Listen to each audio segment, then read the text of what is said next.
do të bisedojmë me zotin Emilio Çika. Mirë erdhe, faleminderit. Kënaqësi e veçantë.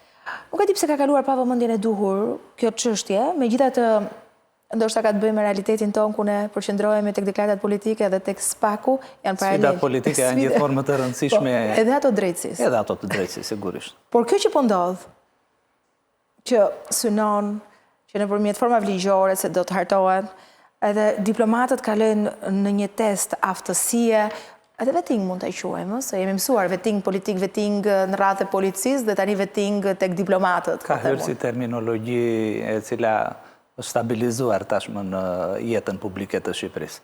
Por që nëse do shohim apo do lexojmë atë që është projekt ligji për shërbimin e jashtëm, projekt ligji i ri për shërbimin e jashtëm, të cilin paraqiti edhe Ministria e Punëve të Jashtme ditën e dieshme në komision, do vëmë re që është një projekt ligji i cili sjell disa risi në radhë të parë, ose disa të reja në atë të deri të ose se si ka funksionuar shërbimi i jashtëm deri tani në Republikën e Shqipërisë. E para në radhë të parë, nëse do shohim, projekt ligji ka ose do përballet me disa sfida apo edhe me disa kundërshti ndoshta. Kundërshti, por edhe disa inovacione, do thoshja unë, të cilat nuk janë, shpesher e reja ndonjëherë tremb apo edhe kundërshtohet, por në gjykimin tim nuk është negative. Për shembull, nëse do i kthehemi projekt ligjit, do shohim që një nga të rejat e projekt ligjit është ndërtimi i Akademisë Diplomatike të Shqipërisë. Është e rëndësishme kjo? Shikoni, nëse do shohim atë që është se si funksionon shërbimi i jashtëm edhe në vendet të tjera europiane, është një, do thoshja, në një formë apo në një formë tjetër, është diçka e parafërt me shtetet të tjera, të cilat gjithmonë kanë një akademi, mund ta quajmë, ku diplomatët kalojnë her pas here në trajnime të ndryshme, apo edhe testohen për atë që është, për të arritur atë që është niveli i përfaqësimit të tyre, apo edhe niveli i kalimit në grada të mëtejshme. Që do të thotë që është përveç patjetër që janë edhe, do thoshja, edhe nivelet të tjera të vlerësimit, por është, le të themi, një shkollë, ta themi në gjuhë të thjeshtë. Unë s'ta funksionon as Akademia e Shkencave, nuk e di tani. Shikoni, nuk e di funksionon apo jo, por Ndaj opinionet ndryshme. Unë citova ata që mendojnë që nuk na funksionon. Shikoni, Akademia e Shkencave është një institucion i cili i duhet ndjekur në hapat e saj për të patëm dhe Akademinë e Barinjve që po këtu jemi në tjera kushte. Shikoni, ju thash që është një institucion brenda Ministrisë së Jashtme respektive, e cila dhe në varësitë e saj, e cila ka shembuj ndërkombëtar, madje një pjesë e mirë e vendeve kanë shembuj të tillë. Por nuk është kjo kryesorja e cila sell apo ka projekt ligji në vetvete, apo cilat janë sfidat e diplomacisë shqiptare apo shërbimit të jashtëm shqiptar. Shërbimi i jashtëm shqiptar deri më tashmë po stërprovohet me sfidat të tjera të cilat kanë të bëjnë në radhë të parë me atë që është procesi i integrimit të Shqipërisë. Dhe e gjithë trupa diplomatike shqiptare duhet të përshtatet në atë që është realiteti i ri i Shqipërisë. Është një realitet i cili po shkon dhe duhet Shqipërisë për të nxjerrë dhe për të patur diplomat adekuat në lidhje me atë që është janë sfidat e Shqipërisë. Këtë e vuri në duket dhe kryeministri, kur ishte jashpër, u duk sikur ne lexuam jashpër me ministrin, po siç duket me gjitha ato mënyra të bërit diplomaci dhe ritmin në cilën ne shkojmë Bashkimin e Evropës dhe si funksionon Ministria jonë e Jashtme. Shumë e rëndësishme, shikoni, përveç asaj që është politika qendrore, e cila ka edhe vëmendjen kryesore të mediave apo edhe të interesit publik në mënyrën apo negociatat që bën me Bashkimin Evropian, unë do thoshja që pjesa ndoshta më e rëndësishme është pikërisht e ambasadave shqiptare dhe kam thënë edhe të tjera në vendet e Bashkimit Evropian. Çdo ambasadë duhet të ketë dhe duhet të jetë në ballë, do thoshja, të zhvillimeve për të bindur çdo shtet. Sfidat më të mëdha të Shqipërisë për atë që është integrimi nuk do jetë vetëm në atë që është përmbushja apo jo e kapitujve, realizimi apo kur do bëhet realizimi i tyre, se sa më shumë bindja e vendeve anëtare të Bashkimit Evropian për të tejkaluar ndoshta problematika të vogla apo edhe ndoshta të mëdha të cilat do shohim në vazhdimsi. Por ka kanë shumë vite në pushtet dhe ne dim se si zgjidhen Pra trupa diplomatike duke nisur nga ambasadore deri tek stafi që janë atributi politikës. Këta çfarë kanë bërë? I bie që kanë dështuar deri më tani dhe po e kthejnë në një lloj tani ne do të hedhim pikpyetje që kemi ambasador të dobët, trupa diplomatike atashe i kemi të dobët. Jo domosdoshmërisht dhe nuk derisa do t'i bëjmë vetim ose do t'i testojmë? Shikoni, është se veti kanë emëruar, nuk është se janë patjetër dhe nuk kundërshtoj këtë as pak. Madje ajo që është trupa diplomatike e Shqipërisë do thoshja që ka patur dhe ka diplomat jashtëzakonisht shumë dinjitoz jashtë vendit, por kjo nuk do të thotë që sfidat e reja nuk përballen apo nuk duhet të kenë edhe ristrukturime apo edhe riformatime të tjera. Kjo nuk do të thotë që kjo akademia, apo sepse u vu ose theksi u vu kryesisht tek kjo çështja e vettingut që mund të ketë për diplomatët. Kjo nuk do të thotë se pikërisht Akademia Diplomatike do jetë qendra e zhvillimeve për këtë projekt ligj. Ato që janë më të rëndësishme, do thoshja unë, nëse do shikojmë shërbimin e jashtëm apo problematikat e shërbimit të jashtëm, nuk është kjo. Problematika kryesore e shërbimit të jashtëm shqiptar në gjykimin tim është financimi. Dhe ky projekt ligj duhet ka një do thoshja një mbështjellje regulatore në lidhjet me shërbimet me ato që janë mbështetje financiare kundrejt diplomatëve apo celive diplomatike apo shërbimit në përgjithësi të jashtëm, por ajo e cila do jetë më dinjitoze për shërbimin tonë të jashtëm dhe diplomatët do jetë mbështetja financiare. Që deri tani dhe deri tashmë duhet thënë që ka nuk është në nivelet e duhura. E para kjo. E dyta, shumë ambasada të cilat apo përfaqësitë diplomatike të Shqipërisë janë me personel jashtëzakonisht shumë të reduktuar deri tashmë. Mund të jenë 1-2 veta në të gjithë përfaqësinë diplomatike të Shqipërisë në shtete të rëndësishme edhe shtete të rajonit. Problematika të cilat janë shumë serioze, do thoshja unë, dhe që duhet të adresohen qoftë me këtë projekt ligj, qoftë me një vullnet politik dhe qoftë edhe për arsye të procesit të integrimit në Bashkimin Evropian, duhet kthyer më shumë vëmendja në aspekte të tilla që përfaqësitë tona diplomatike dhe diplomatët tanë të jenë dinjitoz kundrejt atyre homologëve të tyre. Kështu që ligji apo projekt ligji në fjalë sigurisht që nuk është mbështetet mbi projekt ligjet e mëparshme, nuk është diçka që është krijuar nga fillimi, por ka disa risi, siç ju thash që është Akademia Diplomatike, ka një risi tjetër e cila po është e rëndësishme, por do duhet parë në atë që është praktika dhe se si do zbatohet, që janë hapja e zyrave ekonomike dhe kulturore brenda në përfaqësitë tona diplomatike. Kanë ata shet kulturor. Sigurisht që është, por tashmë do jetë një zyrë e dedikuar pikërisht vetëm për këtë, që do të thotë dhe përkthehet dhe në atë që është interesi i qeverisë së deri tanishme, që në gjykimin tim nuk ka arritur ato që janë nivelet e kërkuara, siç është diplomacia ekonomike, që është një nga format, do thoshja, më moderne tashmë dhe më të nevojshme të vendeve dhe shfrytëzimi i diplomacisë ekonomike për investime dhe për rritje ekonomike të vendeve, deri tashmë nga ato që janë përfaqësitë tona diplomatike nuk janë sjellë rezultatet e duhura. Kështu që duhet kthyer një vëmendje në këto, apo edhe rijetëzimi i jetës kulturore të emigrantëve shqiptar, të cilët janë të përhapur në të gjithë, po i përqendrojmë vetëm me Europën, dhe krijimi ndoshta apo mbështetja apo edhe krijimi i databaseve të caktuara për të ditur ku jemi dhe çfarë kemi në diasporë. Në vetveten, pra nuk duhet parë si diçka, çdo projekt ligj apo çdo risi që mund të vijë nga një projekt ligj i caktuar nuk duhet parë në syrin patjetër kritik. Kritika është e mirë se të rrit edhe të zhvillon, por nga ana tjetër nuk duhet parë në aspektin negativ. Kështu që le të shohim edhe nëse do ta bëjnë kështu. Tani këtu mund të krijohet një lloj bushllëku ose një lloj vakumi, sepse disa mund të dalin nga sistemi.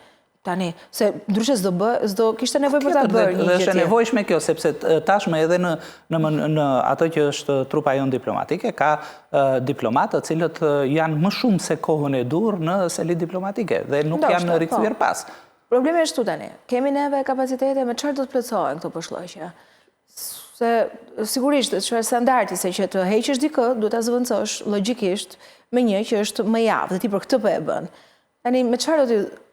Në rreth të parë, kapacitetet dhe projekt ligji në fjalë pikërisht përpiqet të mbulojë edhe këtë, me atë që është një përqindje e caktuar për thirrjen apo futjen jashtë mënyrës tradicionale të përzgjedhjes së diplomatëve, pra nga trupa e jashtme e do thoshja intelektualëve apo kontribuesve në politikën e jashtme apo të marrëdhënieve ndërkombëtare apo ata të cilët kanë një karrierë të suksesshme në instanca dhe organizata ndërkombëtare, të cilët mund të futen në trupën diplomatike jashtë asaj që është mënyra tradicionale e përzgjedhjes apo e atyre që janë diplomatët e karrierës.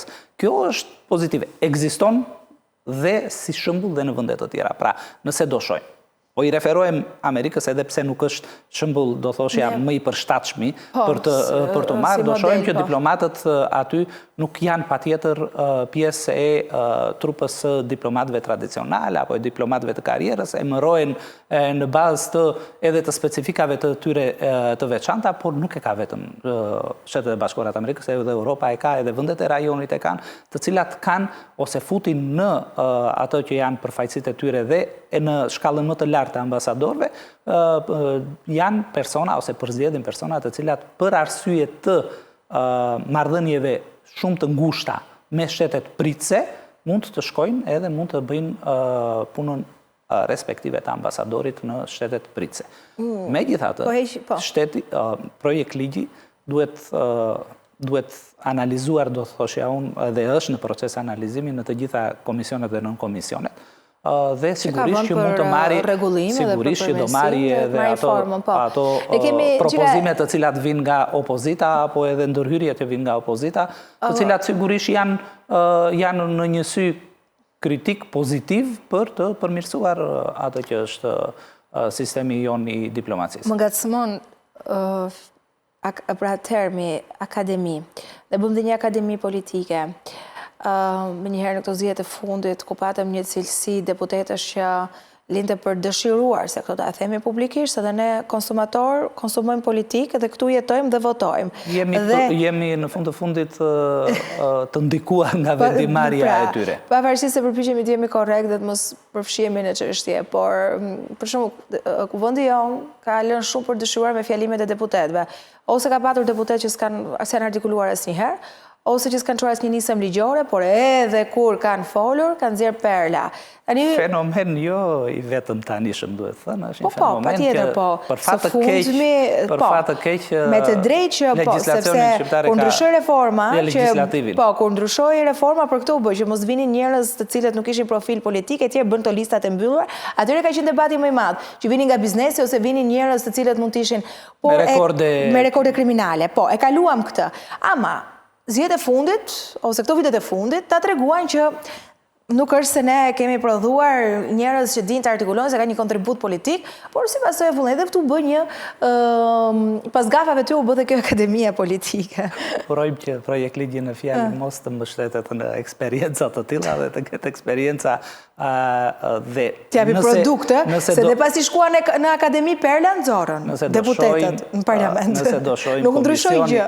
Komisioni që ndërtohet pikërisht për përzgjedhjen dhe për ritestimin e trupës të son diplomatike, janë diplomatë të cilët janë brenda sistemit dhe diplomatë karriere të gjithë të vendosur në ligj. Kjo nuk do të thotë patjetër që nuk mund mos të ketë ndikime të caktuara, apo edhe mund mos të ketë... Se ato po politike do t'janë? Shikoni, normalisht projekt ligji e përcakton që trupa e diplomatëve nuk duhet të jetë politike, në aspektin nuk duhet i përkasin partive të caktuara politike. Kjo do të thotë që diplomatët në vetvete nuk kanë bindjet e tyre politike. Por për katësia politike është ajo e zyrtare, është ajo që do shmangur. Që ti të shkosh ambasador në, s'po e them tani, se kam rast konkret. Fenomene për fat...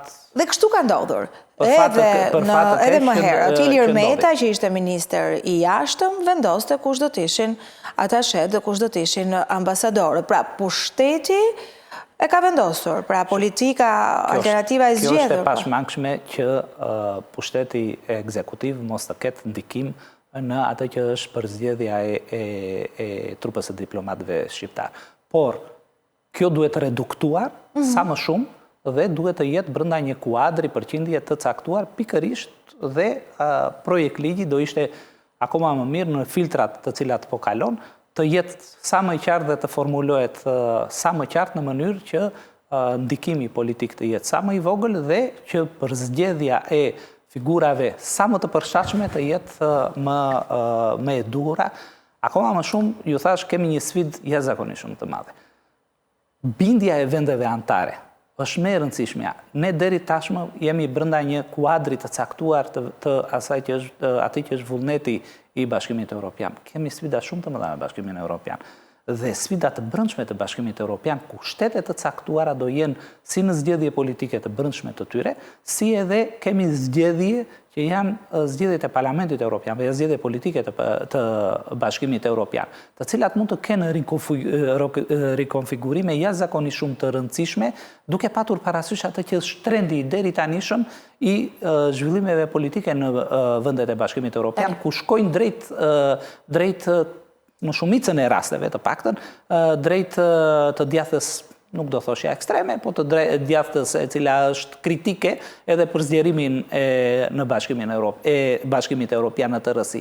Dhe bindja pikërisht e këtyre vendeve do jetë akoma më e vështirë. Dhe përveç qeverive qendrore, një barë jashtëzakonisht shumë e rëndë i bie pikërisht diplomatëve shqiptar në këto vende dhe figura në fund të fundit është ambasada e çdo vendi ose ambasada e Shqipërisë në çdo vend pritës është figura e Shqipërisë. Dhe siç u thash, duhet të jenë ambasadorët tanë, trupa jonë diplomatike duhet të jetë kundrejt homologëve të saj sa më dinjitoz dhe përveç se që të jenë dinjitoz, në radhë të parë duhet të kenë në këtë mënyrë apo në këtë sistem që ne jetojmë, duhet të kenë mbështetje financiare të dedikuar për ta dhe që mos të themi që diplomati të ketë frikë të dalin nga selia sepse nuk ka buxhet për të mbështetur ato që janë aktivitetet e tij të përditshme në fund të fundit me homologët respektiv, që është jashtëzakonisht shumë e rëndësishme në jetën e diplomacisë në vendet europiane. Siç e ka, për hir të vërtetës, ne jemi mësuar që në krye të Ministrisë së Jashtme de facto të jetë kryeministri Edi Rama, i cili merr protagonizmin në arenën ndërkombëtare. Sigurisht që ka patur edhe si pozicion me zgjedhjen e ministrit që ishte nga Kosova, që për një ngërç u detyrua të mbante të dyja pozicionet, por më shumë se sa kjo, protagonizmi i kryeministrit në arenën ndërkombëtare e ka sfumuar deri diku rolin e ministrisë son të punëve të jashtme, nëse më lejon pra ta them kështu. Ndryshe, unë e krahasoj me si ka qenë më herët përpara se të qeveriste Edi Rama. Por për te i kësaj, që është ndoshta një opinion ose këndvështrimi imi, e pam kryeministrin që t'ishte jashtë për kundrejt ministres zgjedhur prej tij, zonjës Spiropali së fundmi. Funksionimi të ministrisë në përgjithësi do thoshja. Por që për momentin është drejtimi e zonjës Spiropali, sepse ajo është aty dhe sigurisht ka agendën e saj, takimet e saj dhe nuk është se ka një protagonizëm të munguar. Ne po e shohim në aktivitetet edhe në takimet që ajo bën. Si do ta cilësoje këtë pjesë të fundit ose rolin që ka Ministria jonë e jashtme? Është aty ku duhet, se ne flasim për diplomatit, ja u kërkoka një akademia, do t'i kalojmë në vetting. Tha disa herë në analizën tuaj që ne nevojitet që t'jemi në një tjetër stad për shkak të rrugtimit dhe destinacionit që është Bashkimi Evropian. Por nëse e shohim pak funksionin e Ministrisë jashtme. Në radhë të parë, që ta bëjmë të qartë edhe për teleshikuesit, sepse shpesher, duke jetuar në vendin tonë, krijojmë edhe ato është normale të krijojnë iluzionet se jemi edhe qendra e zhvillimeve. Çdo vend dhe çdo ministër i jashtëm apo çdo kryeministër i çdo vendi, peshën dhe rëndësinë e tij e merr pikërisht për arsye të vendit të cilit përfaqëson. Dhe të rëndësisë që ka vendi në arenën ndërkombëtare. Tani, në këtë këndvështrim duhet parë edhe puna, aktiviteti dhe ndonjëherë edhe rezultatet e Ministrisë së Jashtme në rastin konkret. Pra, Ministria e Jashtme e Shqipërisë, atë që është impakti i saj ndërkombëtar, përkthehet edhe në atë që është fuqia e shtetit në arenën ndërkombëtare. Kështu që nuk duhet të presim apo të kemi ato iluzionet se Shqipëria do jetë qendra e zhvillimeve ndërkombëtare. Sigurisht që ka një zhvillim të rëndësishëm dhe duhet thënë që Shqipëria deri diku ka arritur që të duket në arenën ndërkombëtare, qoftë europiane, qoftë për arsye të zhvillimeve të cilat janë po ndodhin në Europë, qoftë për arsye të, do thoshja, të procesit të integrimit dhe të zhvillimit apo qendrës kthimit të vëmendjes së Europës kundrejt Ballkanit Perëndimor, por nga ana tjetër ajo që ju thatë është e vërtet që shpesher protagonizmi politik i liderëve politik sfumon ndonjëherë edhe atë që është roli i ministrive përkatëse apo në rastin konkret i Ministrisë së Punëve të Jashtme të Shqipërisë. Ky nuk është një fenomen dhe nuk dua të relativizoj as pak, nuk jam në këtë logjika ose logjika ime nuk është e relativizimit me këtë që do them, sepse shpesher për arsye të mënyrës se si zhvilluar politika tashmë, ka ndryshuar jashtëzakonisht shumë. Jo në Shqipëri, në të gjithë arenën ndërkombëtare. Tashmë vëmendja më e madhe nuk shkon më tek ministritë respektive apo edhe të Ministrisë së Jashtme, po te liderët politik. Pra liderët politik kanë marrë pushtete të cilat dhe reflektojnë këtë edhe në qëndrimet e tyre apo edhe në atë që është aktiviteti i tyre politik. Dhe këtë e shohim thuajse në të gjithë Europën, ku liderët respektiv janë më aktiv se ata që janë me që po diskutojnë për Ministrinë e Jashtme. Ka handikape Ministria e Jashtme. Si çdo ministri tjetër, edhe Ministria e Jashtme ka handikapet e saj dhe sigurisht që i bie dhe ka një barë akoma më të madhe në këtë proces që jemi. Që të jetë në pararoj të zhvillimeve dhe në pararoj të atyre që duhet të plotësohen për këtë rrugëtim të cilin kemi ndërmarrë. Që të shikojmë në dritë në fund të tunelit, apo ajo drita do ngelet në një iluzion përsëri edhe për disa vite të tjera. Por, ajo që duhet i dhënë më shumë peshë dhe ajo që duhet analizuar më shumë, është gjithë një përpjekje kolektive, do thoshja unë, si e qeverisë në tërësi, si e liderëve politik në veçanti, si e klasës politike në tërësinë për të realizuar disa objektiva të cilat janë i tejkalojnë ato të cilat janë interesat e vogla partijake, por duhet të shkojmë në një stad të mëtejshëm. Kjo nuk do të thotë që ndasit politike nuk duhet të ekzistojnë, apo ndasit politike duhet të shuhen për arsye të asaj që është objektivi i integrimit evropian. Por në përgjithësi, nëse do shohim vendet dhe të gjitha vendet, pa çka partive politike të cilat zvendësojnë njëra tjetrën në pushtet, në shumicën e shtyllave qendrore të politikës së jashtme janë të njëjtësuara. Dhe akoma më shumë për vendet e vogla, të cilat nuk kanë mundësinë që të devijojnë qëndrimet e tyre të politikës së jashtme, sepse në radhë të parë kanë ato që janë vendet apo marrëveshjet strategjike me vende të caktuara, të cilat nuk ndryshojnë. Kanë ato që është objektivat e përbashkët të cilat nuk janë të një partie apo të një tjetër, apo janë objektiva të shtetit. Kanë një politik e cila është e jashtme, e cila në një farë mënyre është e imponuar për arsye të marrëdhënieve të cilat çdo vend, dhe specifikisht Shqipëria, ka me, le të themi, Bashkimin Evropian apo Shtetet e Bashkuara të Amerikës, të cilat nuk ndryshojnë. Kështu që në këto linja apo në këto shtylla, pa çka çdo parti e cila mund të jetë në pushtet nuk ndryshon. Dhe në këtë aspekt dhe për ato që janë objektivat shtetëror apo edhe kombëtar mund të thuhen, të dyja apo forcat që kryesore politike duhet të jenë në një bashkërendim në lidhje me këtë.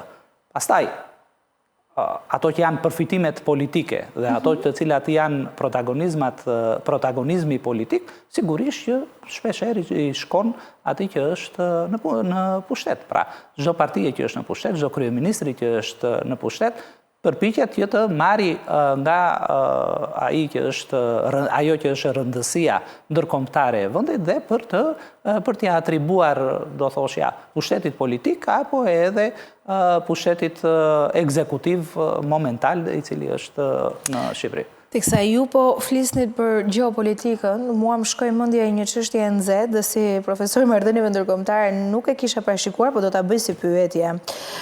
A mundet të trondisi dosja Epstein botën ku kemi seks, shantazh, korrupsion, fate, dhunë... Kjo ka treguar... Se po prek liderët, ka trondit Britaninë e Madhe, ka shkuar në Shtetet e Bashkuara të Amerikës... Jemi në një pozicion... Që mund të trondisë botën, mund të... Shikoni, të trondisi botën është një shprehje e madhe. Në radhë të parë, nëse do shohim, kjo dosje ka prekur më shumë ato që... Deri tani të paktën, nga ato që dim deri tashmë, ka prekur një pjesë të vendeve dhe të liderëve apo edhe të figurave të rëndësishme publike apo edhe politike, kryesisht perëndimore. Gjë që në këtë aspekt shmangim atë tronditjen e botës, e bota është e madhe dhe ka disa pole. Po, nga që shkon tek liderët kryesor botërore, bëra këtë pyetje unë. Liderët kryesor kryesisht perëndimor, kurse ka dhe qendra të tjera botërore të cilat nuk janë të prekur afare nga madje po fërkojnë duart në një farë mënyre nga zhvillimet të cilat po ndodhin pikërisht për të treguar atë që është edhe diferenca e moralit politik, shfrytëzojnë momentin për të treguar momente të tilla.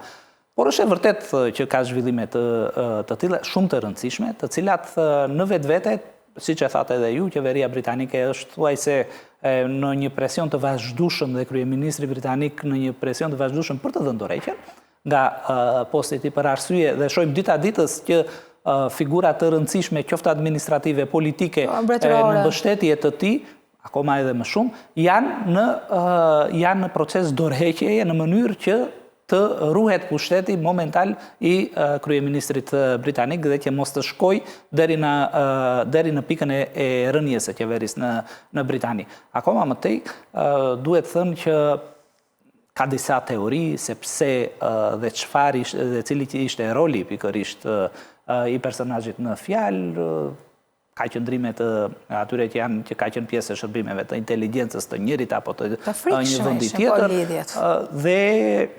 dhe niveli i përfshirjes. Por thellësisht duhet thënë që është një çështje përveç se politike, është një çështje e shpeshherë edhe degradimit moral dhe politik të një klase të caktuar apo edhe një që nuk është vetëm politike.